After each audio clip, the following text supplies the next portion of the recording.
Here we go. So for the sake of the recording, we'll come to the conflict session. Now, this is one of two sessions, both that are on this week, led by me. So I'm going to just frame things up a little. And both of these sessions are actually part of our Business Momentum program, but we've decided to open it up to others because why not, right? Why not? The more the merrier. So some of you here are in our Business Momentum program, the short version, which is an 8-week program. Some of you are in the 12-month version, and some of you aren't in the program. Some of you have never heard of the Business Momentum program. Doesn't matter. Doesn't matter. What we're here for, all together, wherever you've come from, is for using conflict or discomfort or unease to create momentum. So how do you use conflict to create momentum? Well, first of all, let's talk about conflict. Some of you are all over this. Some of you knew but have forgotten. Some of you have never known this. So I'm just going to pretend that you're all 5 years old, which of course we all are. We know that, right? And just start right at the beginning, very, very briefly. So conflict. There's this assumption about conflict being about arguing with somebody, right? So that's what our society kind of tells us, that conflict is when you're in argument with another person. Not true. Not true. Right? So conflict is basically how you feel in any moment, right? So conflict is when those cogs aren't quite lined up, right? In that picture, when something's off, right? Because even if it is an external conflict with somebody else, or as a reaction to something, to a situation, a circumstance, something coming up, where do you feel it? You feel it inside yourself, right? So even when you have external conflict, it's still an internal state that's creating the conflict, right? So conflict can be in relation to an external stimulus. It certainly can be. And all you have to do is spend a bit of time with your close family, past the 2 or 3 hour mark. And if you're getting into past the 3 or 4 day mark, you'll start to feel that edginess, that kind of, oh, there's other people in my space. Or you suddenly have to work with somebody else, right? You suddenly, rather than being a lone wolf, you're going, oh, okay, I'm beyond what I can do myself. I have to build a team, or I'd love to bring in a collaborator because I can see that by collaborating with somebody else, I can get better results, right? But of course, that immediately is going to bring up all your fears or your thoughts about how things work, what people do, how the world works, and all of that. So you're going to feel that internal conflict as a result of you considering a relationship on whatever level, or a conversation or a collaboration with somebody else. So there's conflict that is the result of external circumstances. And also there's that purely internal conflict where you're just fighting with yourself, right? So there's that conflict that's really just, I can't make a decision. Here we go. That, I don't know what to do here.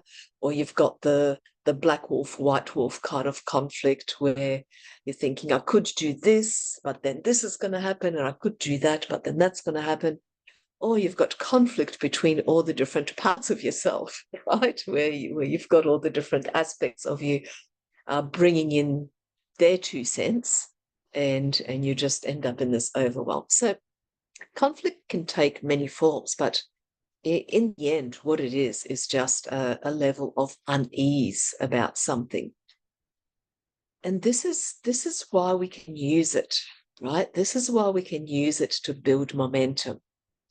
Because if you've seen my abundance masterclass, or if you joined our Fibonacci Momentum Fibonacci challenge, you'll know that all for the past month or two, we've been talking about this idea of this natural momentum, that everything that you undertake that's true for you to undertake has a natural momentum. Everything in nature wants to grow, including the creation that occurs to you. It wants to grow. It already has its own growth path. And what do we do as humans? We get into conflict. Now, when we get into conflict, what happens? We constrict, right? You can feel, just imagine being angry, imagine being frustrated, imagine someone not doing what you thought they were going to do. Just imagine it for a moment. What do you notice in your body?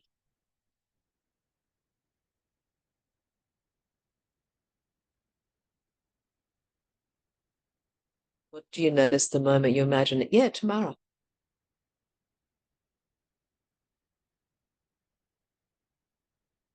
So straight away, I just tighten my jaw. I'm like, ah, like this instant, mm, yeah, insular feeling. Yeah, yeah. Who else noticed a tightening, like a constriction? Yeah, I do too, not in my jaw. I notice it in other parts of my body, right? But there's a constriction. And of course, when something wants to grow, right, when something has a natural momentum and you don't know what to do with that constriction, you, you're actually unconsciously getting in the way of the natural growth of whatever it is, whatever result it is that you're heading towards, that you're aiming for, that you're dreaming up, you're getting in the way of it, right? So that's how you use conflict to build momentum. Now, I said this is the session one of two conflict sessions that I'm going to run this week. So the other one is in 2 days and 48 hours. And what I've decided to do, what became obvious to do, is to run them slightly differently. So today's session, we're going to do in this main room. So you're going to get things for yourself. If you've known me for a while, you'll know that I'm all about being able to do stuff for yourself, right? Yes, it's absolutely essential to have a mentor, a guide, a coach, a mirror, a partner that can reflect things to you, right? Because we can never see both our greatness and our shadow in the same way that someone else can. So it's absolutely essential to have someone in your life that can offer that. And you don't want to be leaning on them all the time, right? You don't want to be using the call a friend button every time something comes up. So you want to be able to do this stuff for yourself. And I know some of you practice this all the time, regularly, multiple times a day, because you're aware that this conflict, this constriction comes up numerous times through any day, no matter how experienced you are. I know that some of you don't use it at all. Some of you have only just learned it and haven't been in the habit of using it, right? And I know I notice the difference between the times when I'm onto it, when I'm like, oh, yeah, what's going on? And I just run through this conflict process. I can now do it very quickly, where it's like almost all the answers come in all at once if I'm really tuned in and step into that space. Right? And other times I actually need to sit down and write it down if I'm really in my shit and really constricted. I actually have to sit myself down like a good student at a desk and write it, right? But if you're using it regularly, or if you have used it regularly, or if you've just learned it and you've used it a few times, you know what difference it can make when you uncover what's going on, right? So that's what this is for. So today we're going to do it in the main room, and on Thursday, I don't know yet, potentially you'll do it in pairs. Or maybe we'll do in the main room and share in pairs, or maybe you'll do a bit in pairs and come in the main room. I don't know, but it will be different to what we're doing today, so that you get to have a different experience of the same process, because there's many different ways of doing it. So that's almost the frame up, except for one more thing. One thing that can happen, whether you're new to this or a little experienced or really experienced, is this whole thing of blame, right? So what we tend to do as humans is place blame. And initially we go, oh yeah, I'm feeling uneasy. And we tend to look around and go, who's to blame? Right? That's the unaware person or the inexperienced person. And of course, we all fall into it. I do. I can see Ed smiling over there out on the veranda, my partner. Of course I do, right? I feel uneasy and I go, what's Ed done to cause this? Are you wanting to speak, Ed? Or are you just raising your hand to say, yes, I agree? Yeah, I was just going to say, just going to add in that it's often not just like the unconscious, it's often the first response. It's the first go-to that we default outside of things to blame. Good point. Now, the reason I want to mention blame is because what often happens when people start to do this stuff, do these conflict resolution process, and they realize that they actually, you realize that you actually create all these conflicts for yourself and that you actually create these situations, is people then put the blame over here, right? They go, oh, they're not to blame, I'm to blame. Right. So what we're going to do here is no blame, right? There is no blame. You don't blame the others, but you also don't blame yourself. You don't then go into this space of, oh my God, I'm so horrible. I've got to fix myself. I've been causing all this shit in my life and I'm the reason why I'm not getting anywhere. Right? No. That's not what we're doing. It's just information.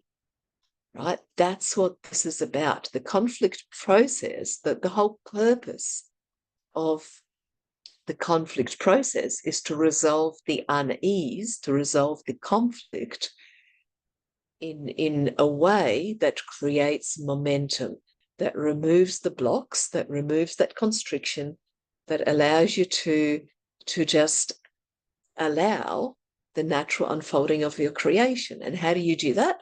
By focusing on that, right? So you basically shift your focus from the conflict. You become aware of the conflict, you acknowledge it, and we'll go through the process in a moment. And then you shift your focus out of that towards what you want. And of course, everything shifts, right? And more times than not, the conflict dissipates, even if it's with external forces, even if it's with authority, even if it's circumstances that you don't think you have any control over or power over. It's amazing how often they either dissipate, disappear, or just become totally irrelevant to the point where you don't even notice them, right? It's like they don't exist. So, who's ready to dive in? Are we good to go? Nobody's ready. I'm worried. I've stunned you all. All right, everyone's good. Everyone's good to go.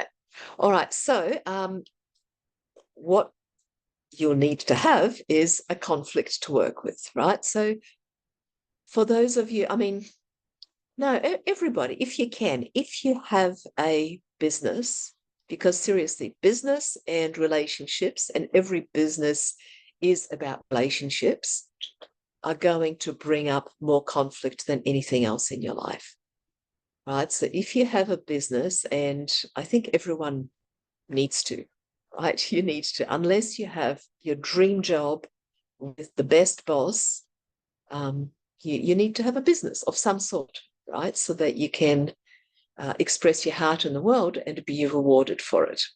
So if you have a business, then use that. If you don't yet have a business, then maybe use your work, use your job, and just allow a conflict to come to you. So something that's created that constriction, tightness, a situation, a problem, whatever it is, just allow it to come to you and take note of it, right? So jot it down. I'll give you 30 seconds or so. You don't want to overthink it. Go with the first thing you get.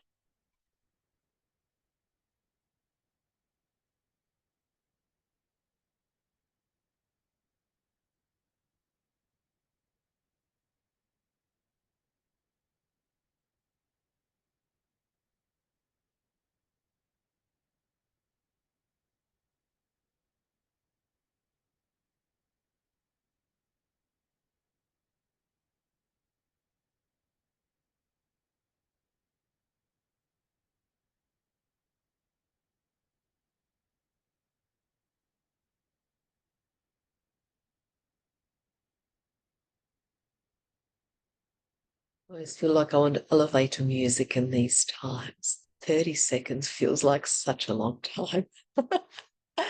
So when you're ready, just look at the camera so that I know that you're ready. And for those of you with cameras off, would love to see your faces. And as I said, if you're driving, if you don't want to be distracted, all of that stuff, that's fine. But if you're just hiding for the sake of hiding, show us your beautiful faces. Be here. All right, so I'm assuming everyone's got something. So that's the first step of the process, is what's the problem, right? So you've got something, you've allowed something to come to you. Now formalize it. Actually write down what's the problem. So what's the problem with it, right? So you might have a bit of a story of what's going on. Thanks, Denise. I see your message there about coming in. So you've got your story, right? But just try and put it into just one sentence. This clarity is the first step towards self-awareness, towards resolution of conflict. So what's the problem?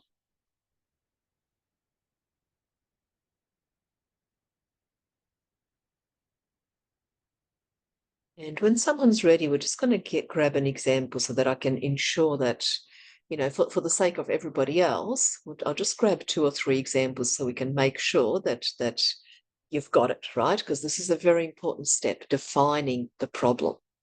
So we can often get caught up with the story and this and this and that, and forget to actually define, okay, what is the problem?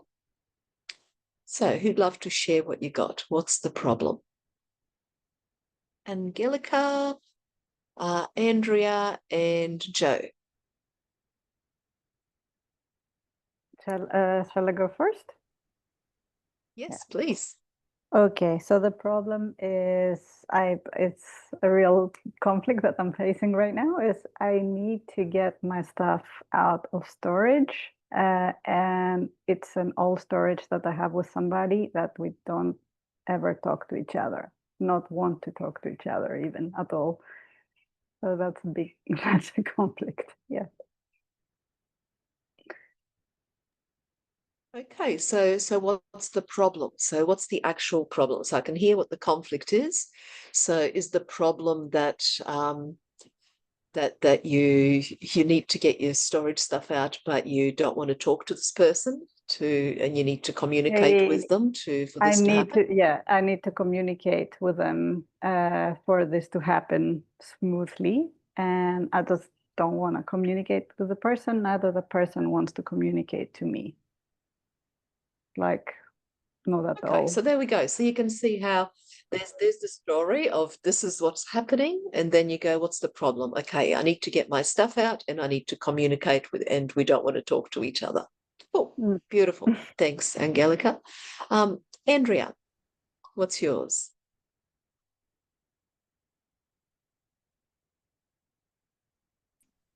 Sorry, I kept hitting the wrong button.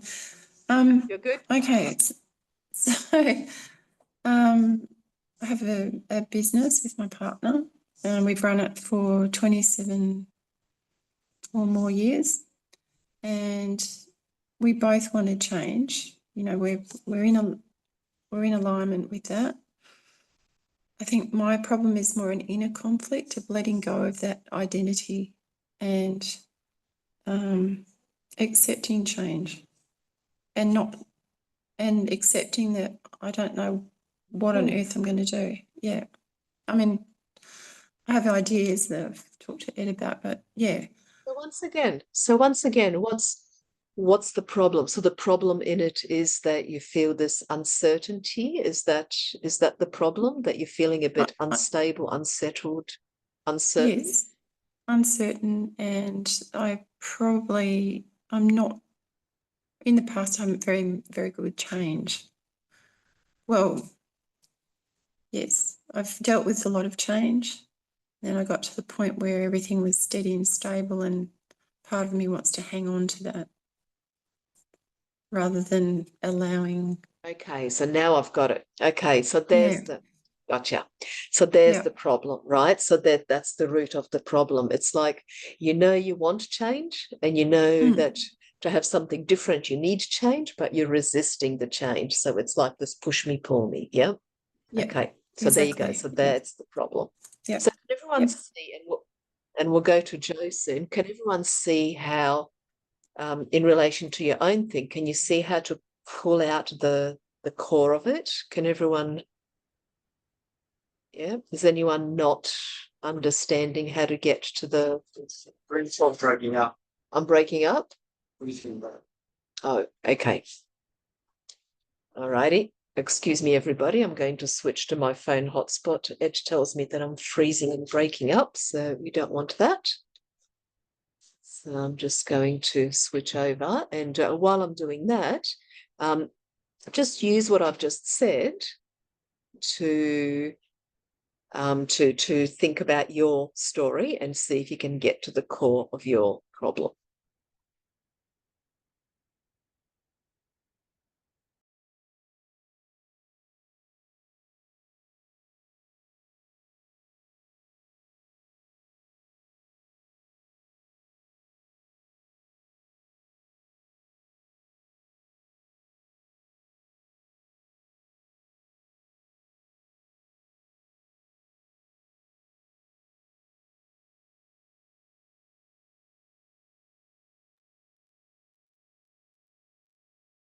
All right. Now, before I go on, can someone just talk to me? Tamara, can you tell me, am I breaking up right now, or am I okay?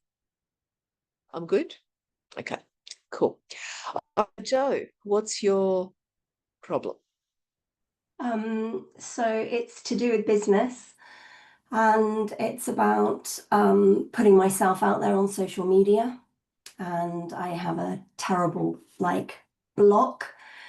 I procrastinate, I don't do anything, and I think that having just thought about it, I feel very vulnerable.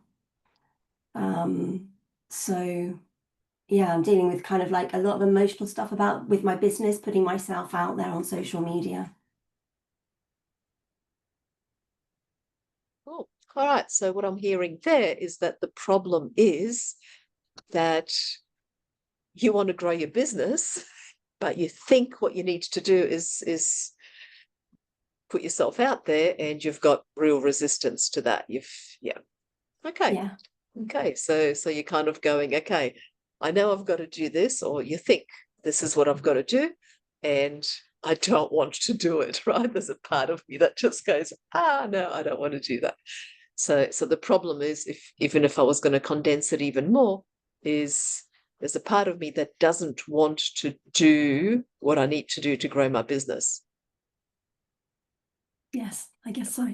Cool. So yeah, so it's like I'm resisting.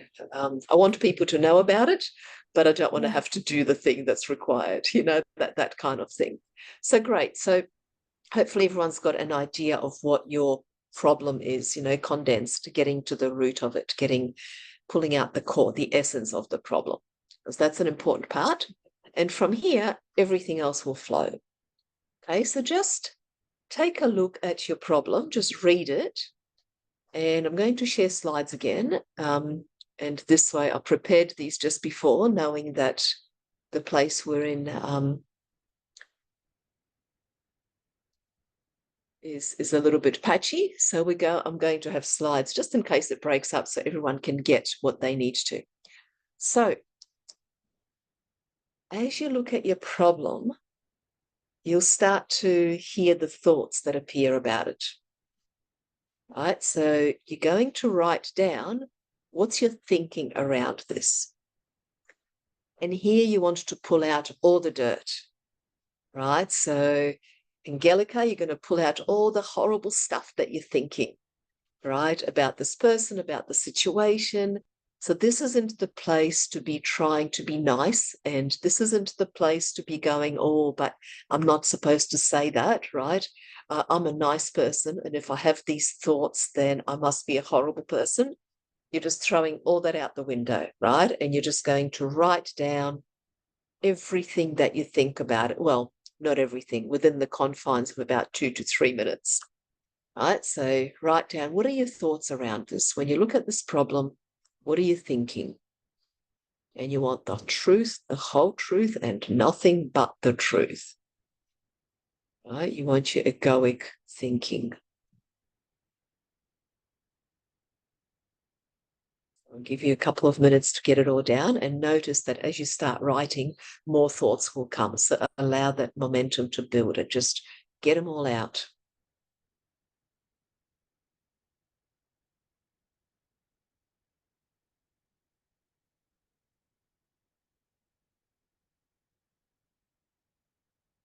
If you're watching the recording, I suggest you do this in real time, as though you're here in the room.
Give it 20 or 30 more seconds, but keep going. If you think you're finished, get more out.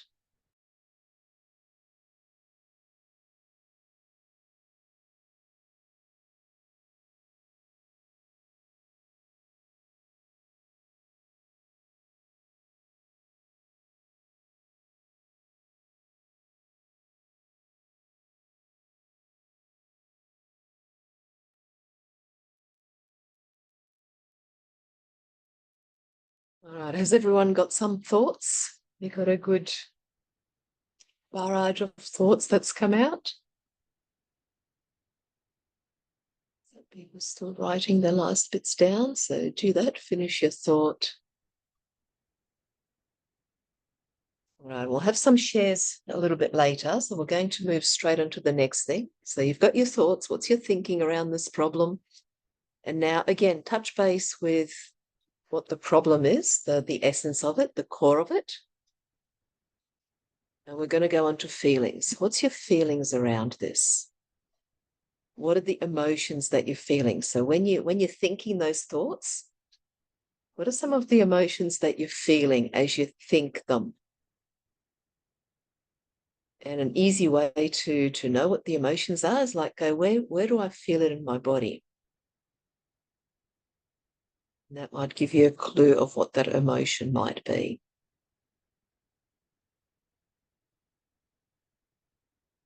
With the emotions, with the feelings, you'll probably only get like 2 or 3, maybe 4, so there's not going to be as many as the thoughts. There's normally, one major emotion, maybe anger, or maybe some fear, terror, anxiety, maybe that feeling of uncertainty, which really is anxiety, maybe frustration, and there's really only 5 or 6 basic emotions that everything boils down to. So tune into what you get.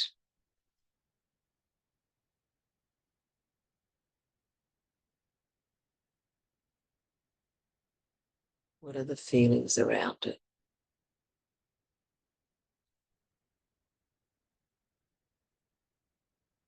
Now, while we're on the feelings and while you're feeling the feelings, there's one bit that I like to do, and I already mentioned part of it, which is, where do you feel it in your body? Now, just take notice. Which part? Is it your throat? Is it your belly? Is it your heart? You know, where do you feel that emotion? And just be with it. Just allow it to be there. You can breathe into it, or you can, you know, you're not trying to do anything with it. You're just noticing what it feels like. Be curious and go, oh, okay, this is how anger or fear or terror or frustration or whatever it is, this is how it feels in my body.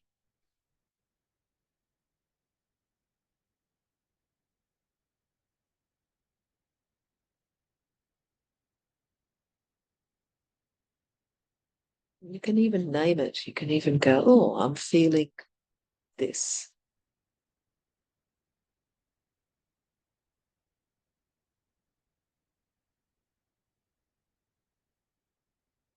And also notice what happens when you notice it, right? What happens when you notice that emotion, when you name it, when you be with it for 2 or 3 breaths without trying to do anything. Just notice what happens.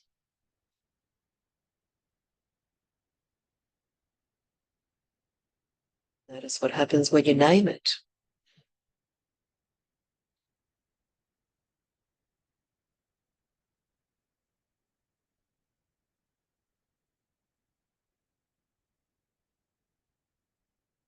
Okay, we'll move on because I've got a little bit more to get through, but know that you can do this for yourself. You can come back to this. Now, the reason that I pause on the emotion is because emotions are the driver for our actions, right? It's the only reason we act is because of emotion.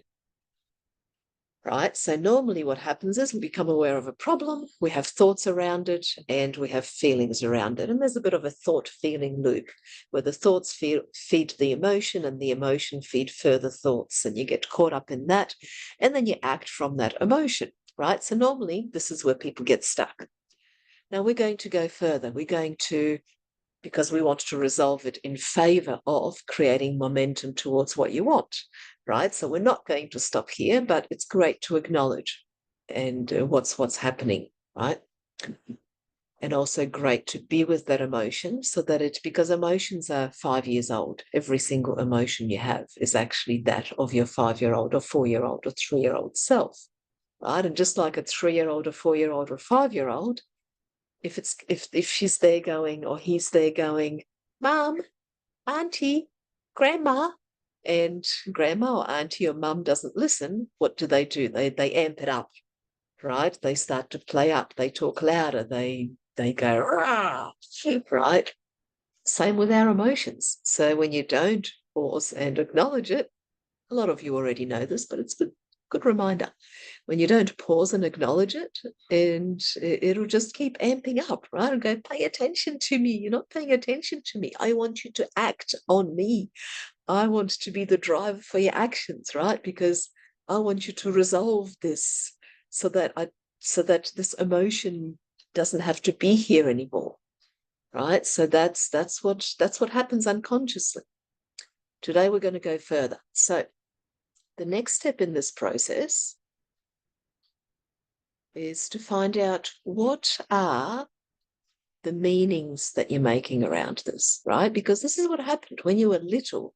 You made up certain things about life and how things are, how you fit in the world, what other people are like, you know, based on your immediate caregivers, right? So we're pulling this out. So you're going to now go, okay, so if I've got this problem, I've got these thoughts and these emotions, you already know all that, you've pulled all of that out. What does this mean about me? What am I making this mean about me? Right? That I am what? And just, again, go with the first thing you get. You can't really get it wrong. And of course, the more you practice, the more practiced at it you'll get, right? So what are you making this situation mean about you? And then when you're done, what are you making it mean about others? So others are, so if I am this, then others are blah. And we will pause here and have just a couple of shares before we move on. to make sure that everyone's got this. All right, so we might actually go with the people that have already shared so that we don't have to go all the way back in the story, just being mindful of where we're at in the process. So, for example, Joanna, what's the thing? What do you get about yourself?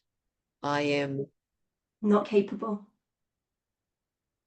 I'm not capable. Okay. Okay. And what does that make others? More capable. More So successful. you're not capable, more others are able. more capable. Others know how to do the stuff. Yep. Yeah. So therefore they succeed more. Okay, good. And if you just continue, so what does the world feel like to you? So based on that, what does the world feel like? The world is Heavy and against me. Kind of, yeah. it I mean, allows sometimes the me. stuff that comes out, Yeah.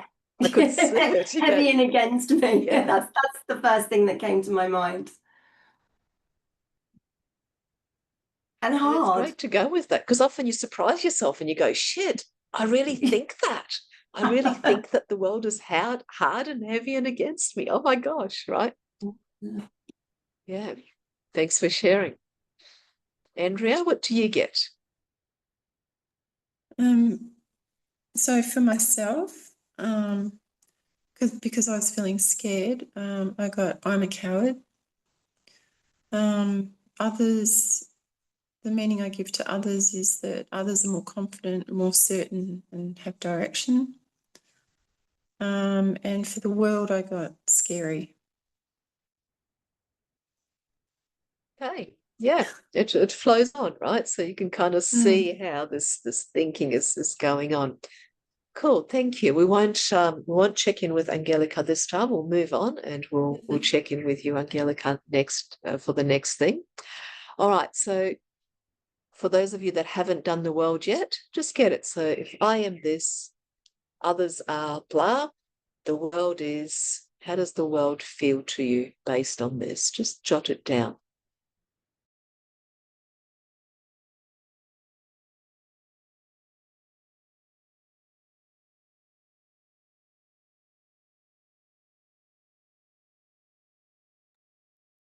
Right, we're moving along very nicely. So now that you've got all that information, you can get to your underlying assumption, right? So you know how we got to the core of the problem. This is the same. We're getting to the core of your thinking and feeling and definitions and meanings of what is it? What's the thing that you've assumed or that you're believing about how things work, about yourself, about how you fit into the world. You know, if you were to put all of that together, your definition of self, others, and the world, and your thoughts and the feelings, what would it boil down to? What's the core thing that at some point you've made up about how things are or how you fit into the world or about yourself? What is that one thing in one sentence? I'll just give you 30 seconds to do that.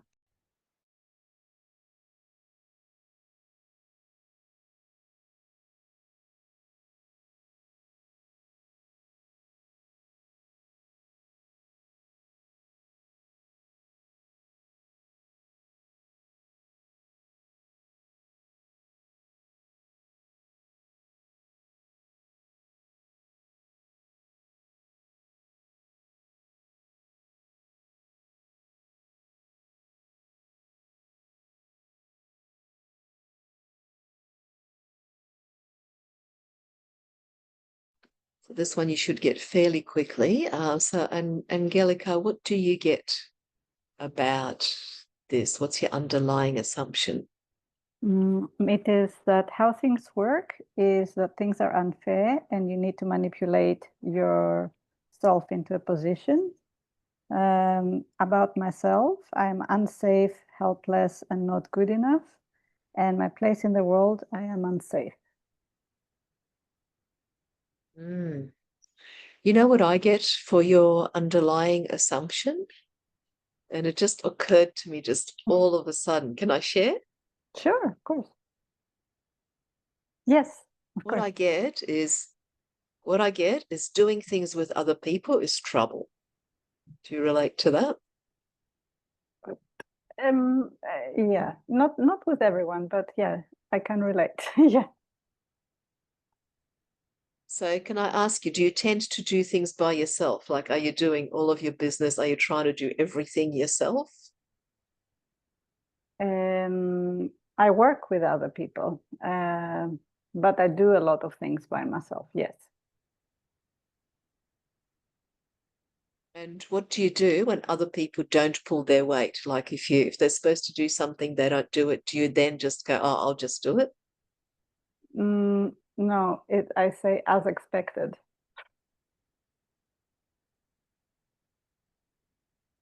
There you go. Okay, yeah. So Yeah. there's the belief, right? Oh yeah, of course. Like, Of of course, course. they're not going to pull their weight, right? So you have this expectation. Yeah. Yeah. Yeah. Yeah, I should have known, right? You'd say in Australia, you'd say, I should have Yeah. known. Yeah, in Europe, as expected, right? Yeah. Yeah, as usual. Yeah, so there's your underlying assumption, right? Yeah, Mhm. yeah. So there's your belief, right? That you made up as a kid. It's like you can't trust, like working with other people. It's always, it's going to be trouble. There's going to be, it's going to be trouble at some point, right? And yes, maybe you navigate it. Maybe you compensate for it. Maybe you work a bit harder. Maybe you explain things a bit more exactly, right? Just to make sure. But there is this underlying assumption. So has everyone got their underlying assumption? Or I'll ask it the other way. Does anyone feel like you haven't quite got to the core of your underlying assumption? Does anyone need help? Everyone's got it? Awesome.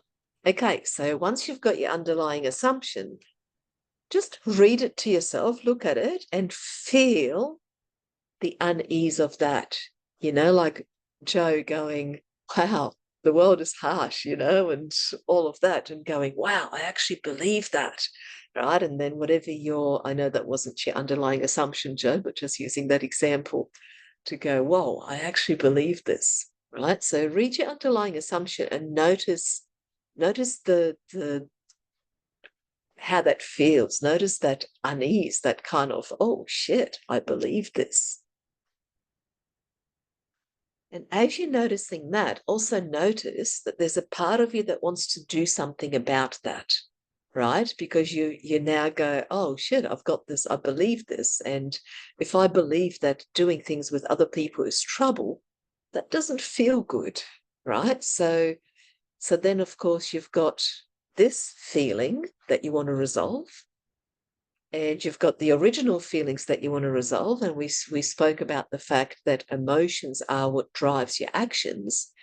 So what do you want to do about the tension that's created as a result of that belief? So if your belief is, or your underlying assumption is that I'm not good enough, or, other people are better than me, or working with other people is trouble, what do you want to do to resolve the situation, to make things better?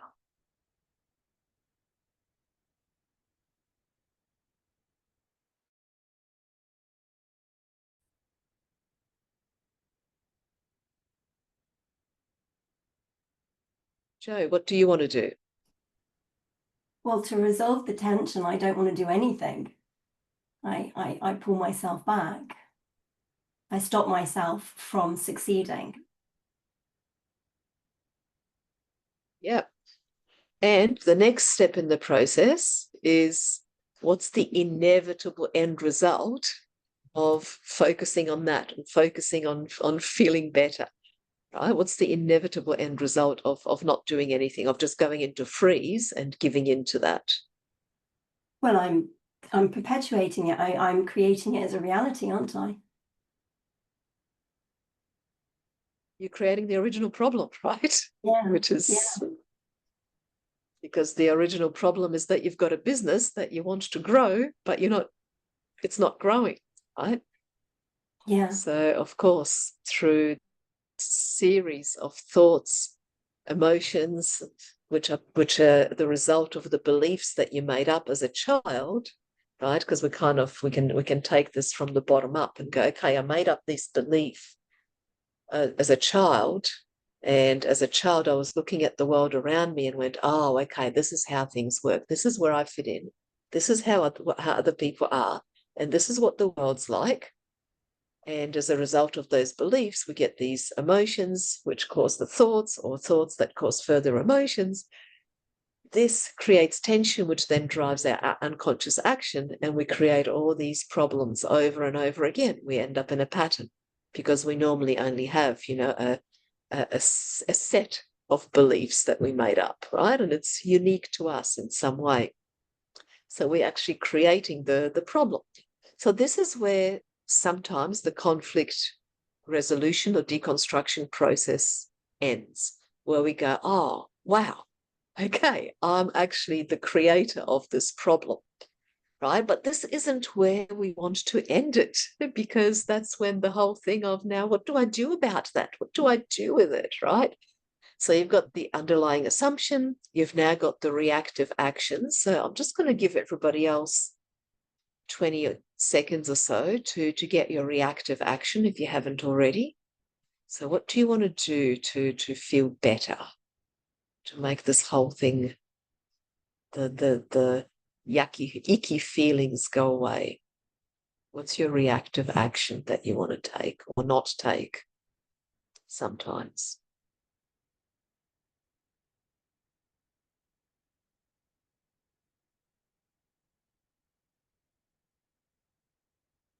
And then what's the inevitable end result of doing that?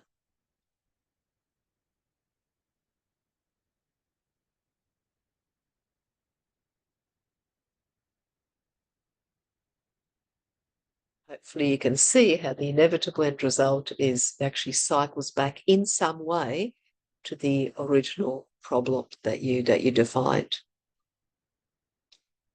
So let's take it further. I'm going to keep moving on. So now, now we're going to go to the other state, right? So I spoke about the fact that every decision, every action is emotionally based, right? Every decision you make, every action you take is as a result of emotions. So we don't want to take action from these emotions, right? So what do? We want to take action from a higher emotion.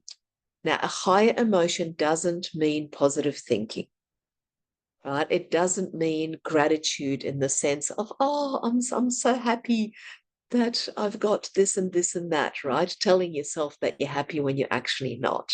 It's not about that at all. But quite often it can feel similar, which is why people often confuse it, right? So a higher emotion is when you tune into something that you love, when you just forget about the problem and think about walking on the beach, being with your loved one, or patting a dog. This is why companion animals are so powerful, right? Anyway, let's not go there. But just go into a place where you're in touch with something that brings you joy, right? So joy rather than happiness, right? They're very different things. Again, I won't go into that here. Something that we do go into deeper in other spaces, but not in this one.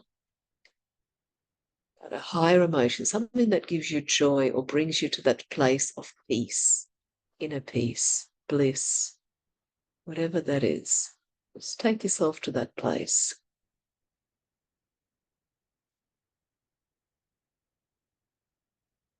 Just sit in that for a little while, just in the same way that you sat in the other emotions. Just sit in that. Notice where you feel it in your body, how it feels.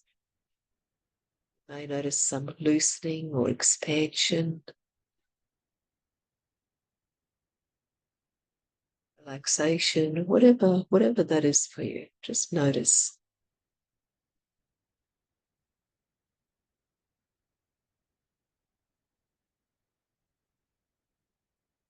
Take a couple of breaths into the part of your body where you feel this, or into your heart.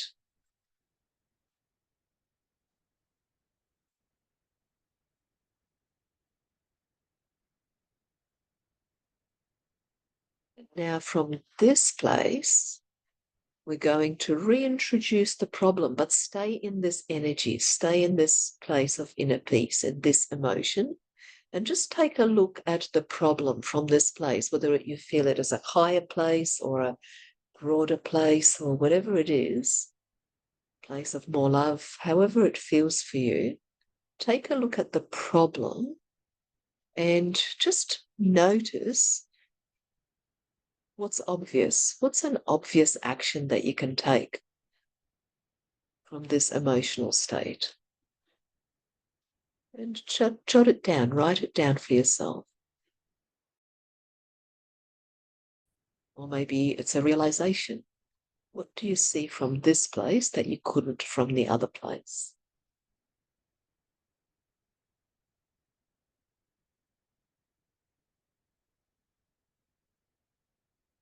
You become aware of some possibilities that weren't available to you before in that constricted state.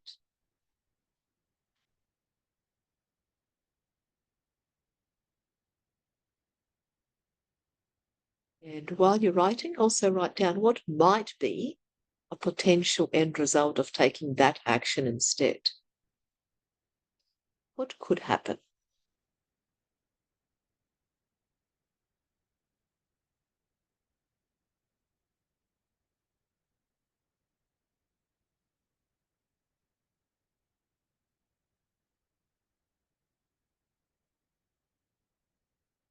And when you're ready, just look at the camera so that I know that you're finished.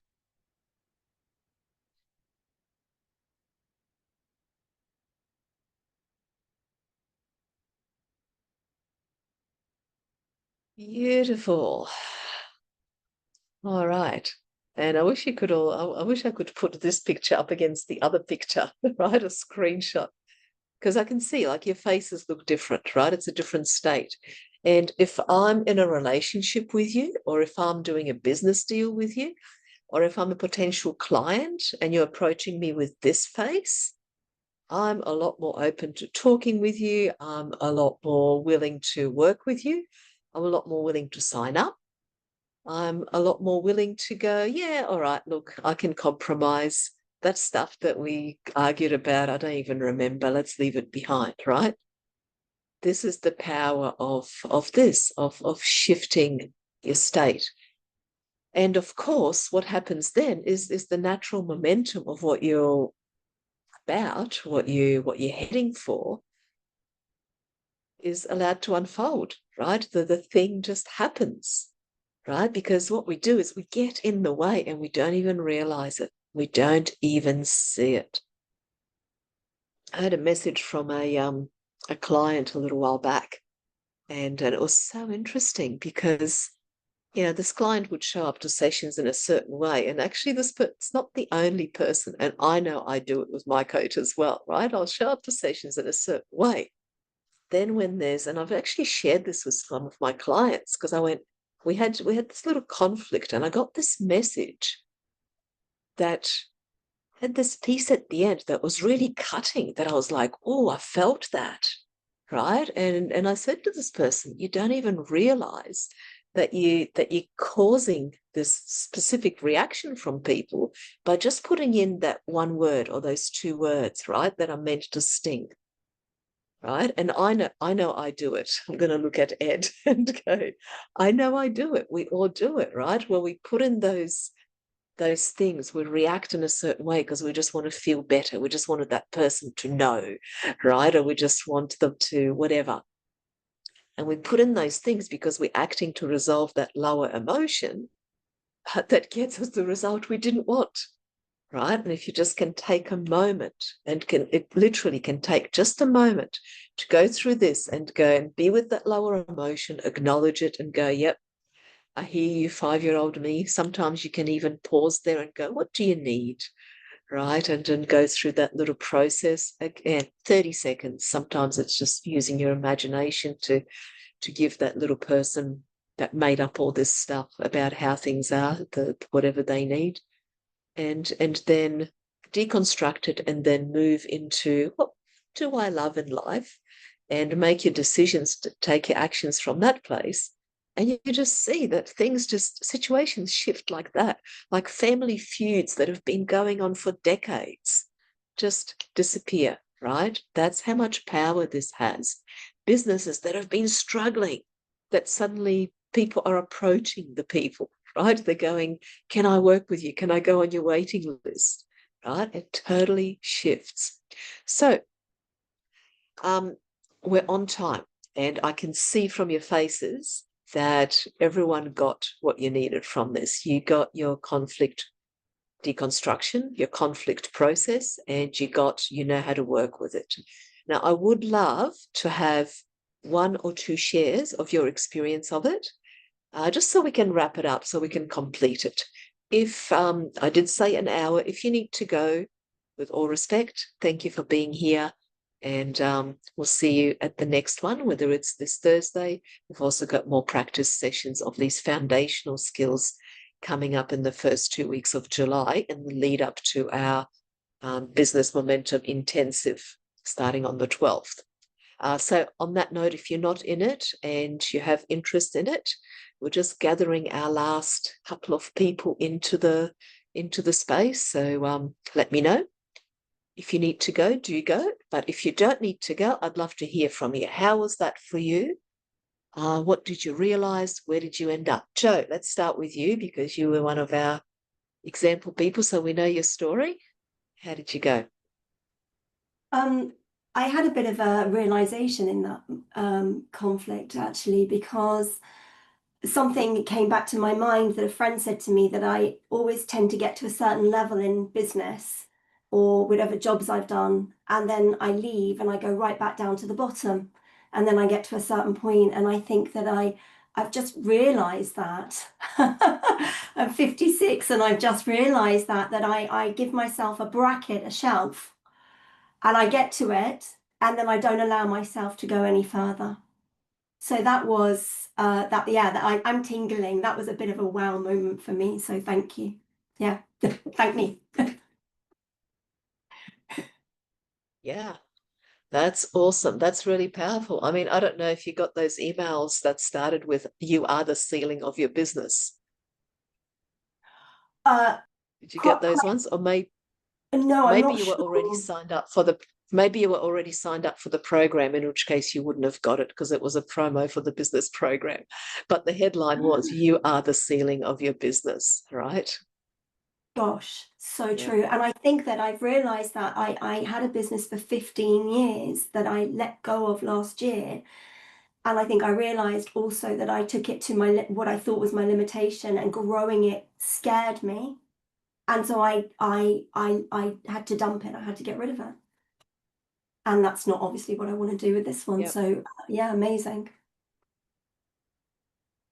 Great. So great share, great realization. And I would guess, and we will dive into this in the business program with you, but I would guess that either you have a belief about your level of capability, or how much you can do without bringing other people in, or there's someone in your life that you can't outgrow, right? So maybe in your childhood, it was safe to do well to a certain level, but you don't want to be better than.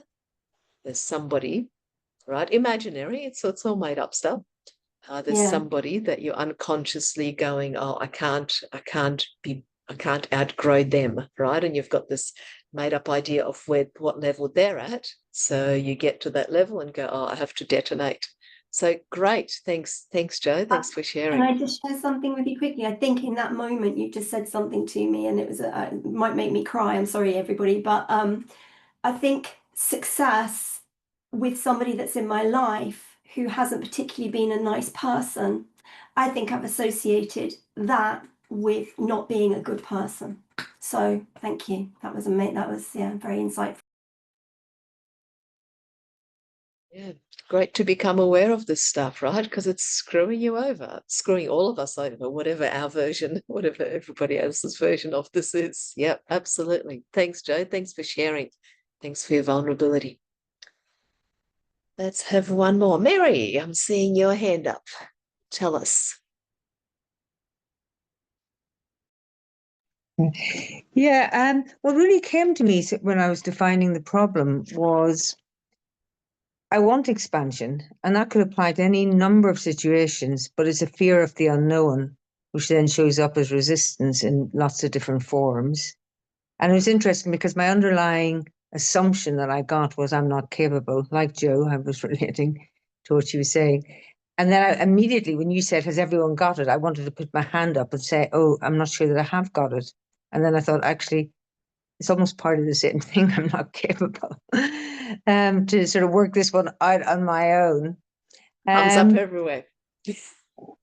Yeah, and it's like, it's so subtle, how we sort of play these things out. And then the obvious action for me was very much about being open, acknowledging what's going on for me, to really sort of take that time to acknowledge it and then go with the flow, or take the inspired action that comes to me, to sort of be open to it. Because I think that contraction immediately go into my head as a way of defensive resistance. So and it was that it's that wanting expansion, but being afraid of the unknown, and then contracting, as opposed to just keep moving forward, knowing that our thoughts and feelings are not actual reality, not objective reality. So yeah, thank you. It's been good. And that it's awesome. And that it's only unknown for a moment, right? The moment you step into it, it's no longer unknown. Yeah. Yeah, and I think also what came up for me was that there's a right way, that sort of notion of how things should unfold. That too is a form of contraction. But yeah, thank you. Yeah, absolutely. Thanks, Mary. Thanks for sharing. Really great to realize that and then to work with it.